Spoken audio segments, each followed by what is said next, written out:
Well, we're here with Bob Schrader, the man that actually started this event some 9 years ago. Can you believe it's got this big? Listen, I can't believe it's 9 years, Roscoe. It seems to me just like yesterday when we started it. The amazing thing is the amount of time that's put into organising it, and shires and officials. How many officials are involved in the thing? About 600 officials to help us run the event every year. Now, Bob, I've got to ask, did he really win the first two? He did, yeah. And no one complained about the cars being tampered with or anything happening behind the scenes? Squeaky clean There was Roscoe. no black flags? No, squeaky clean Roscoe here. Now, Bob, can you just explain for us what the format of the whole Targa West is about?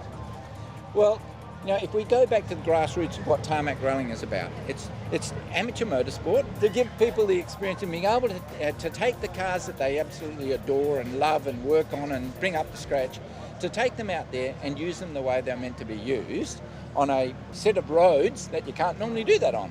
But we close the roads down to enable these guys to get out there and drive their cars in the fashion that they like to. And the cars were meant to be driven in.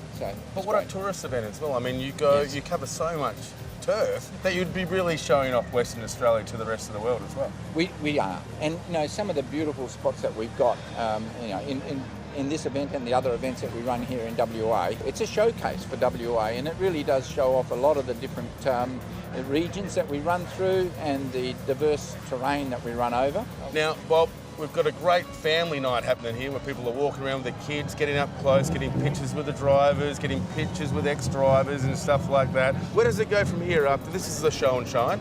Yeah. Day 2, day 3 and day 4, what are they about? Okay. This is this is an opportunity to show off to all of the people in Perth and to be able to get them down and have a look at it. And I'm amazed that we've got as many people as we have when it's the weather that it is, so they love it. Tomorrow we head off to 2J and to Bullsbrook, which we've got some superb stages up through those areas. And then on Sunday, of course, we've got the two big ones. We've got Malaga in the morning, which is a 12-kilometre stage with 67 instructions, so it's a pretty heavy-duty stage. And then in the afternoon, we've got the show spectacular down on the river foreshore. So showing off the city of Perth in the background, the river in the foreground, and the cars whizzing in between. It's awesome. And of course, there are a lot of people get involved in this, Bob, sponsoring the event and getting it up and running. There are, and look, we couldn't do it without the sponsors. We've got people like Northside Nissan who do an awesome job of supplying us with all of the vehicles that we need for our medical intervention vehicles, for all of the rest of our course cars and so on. We couldn't run the rally without that sort of support. Now, Bob, thanks for having us here and allowing us to go through. And thanks for having a guy that you probably kicked out for cheating. A little bit of doing the wrong thing on the track. I understand, that's okay. You've mended your wounds. Oh, yes. Now, after the break, we're going to be catching up with the guys in the Northside Nissan GTRs. But before we go to the break, how about you officially extend the invite to this man to drive next year? 10th anniversary, Roscoe. You've got to be back. You won the first two, you better win the 10th one. Now, there's a challenge.